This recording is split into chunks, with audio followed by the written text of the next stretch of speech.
இப்போ அதிமுகவை பொறுத்த வரைக்கும் திமுக எதிர்ப்பு வாக்குகள் திமுக ஆட்சி மீதான விமர்சனங்களை தன்னோட பிரச்சாரத்துல எடுத்துட்டு போறாங்க.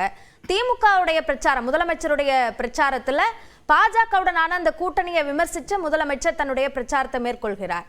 எது மக்கள்கிட்ட எடுபடும், எது பலனளிக்கும் நினைக்கிறீங்க? எல்லோருக்கும் என்னுடைய வணக்கம். இந்த தேர்தலில் ஒரு விஷயமாக டிஸ்டிங்டாக நான் பார்க்கின்றது என்னன்னா, இப்ப சமீபத்துல திருவாரூர், தஞ்சாவூர் அந்த பகுதியெல்லாம் நான் ஒரு 2 நாள் முன்னாடி வரைக்கும் பயணம் செய்து கொண்டிருந்தேன். அதாவது யாராவது கேண்டிடேட்ஸ்னு நான் அறிவிப்பதற்கு முன்பாக அந்த சமயத்தில் எல்லா இடத்துலையும் நான் பல இடங்கள்ல பார்க்கக்கூடிய வாய்ப்பு கிடைச்சது. அப்ப நீங்க ஒரு விஷயத்தை திருப்பி திருப்பி பலரும் சொல்லுகின்றார்கள். என்னன்னா, பாஜக ஒரு அன்டச்சபிள் பார்ட்டி, அதுக்கு ஒன்றும் ரூட்டே கிடையாது, அதை மக்கள் எதிர்க்கின்றார்கள் அப்படின்னு. சின்ன சின்ன கிராமத்தெல்லாம் நான் பார்க்கிறேன், இது வெளிப்படையாக நான் பேசுகின்றேன். சின்ன சின்ன கிராமங்களெல்லாம் கூட பாஜக கொடி பறக்கின்றது.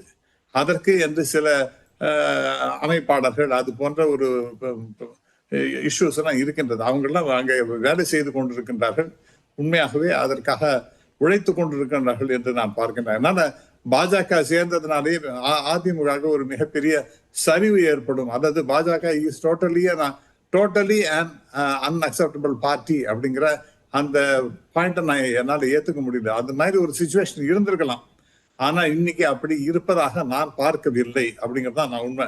ஏன்னா சின்ன சின்ன கிராமங்கள்லாம் பார்க்குறேன். அதே போல திரு இபிஎஸ் அவர்களுடைய பயணங்கள், அவருடைய பேச்சுக்கள், அதெல்லாம் நீங்க பார்த்தீர்கள் என்றால் ரொம்ப ஷார்ப்பா இருக்கு.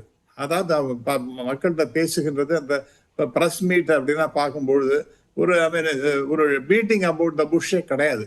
ரொம்ப ஸ்ட்ரைட் ஆரோ என்று சொல்வார்களே, அது போல ஸ்ட்ரைட்டா அவர் தன்னுடைய கருத்துக்களை மக்கள்கிட்ட சொல்லுகின்றார் அப்படிங்கிறத நாம பார்க்கின்றோம். இதெல்லாம் இபிஎஸ்னுடைய, அதாவது அதோட இல்லாம அவருடைய வார்த்தைகள்லாம் ஜாலங்கள்லாம் இல்லாத ஒரு வெளிப்படையான பேச்சு, மக்கள்கிட்ட சேர்கின்ற வகையில அவர் பேசுகிற இதெல்லாம் பிளஸ் பாயிண்டா நான் பார்க்கின்றேன்.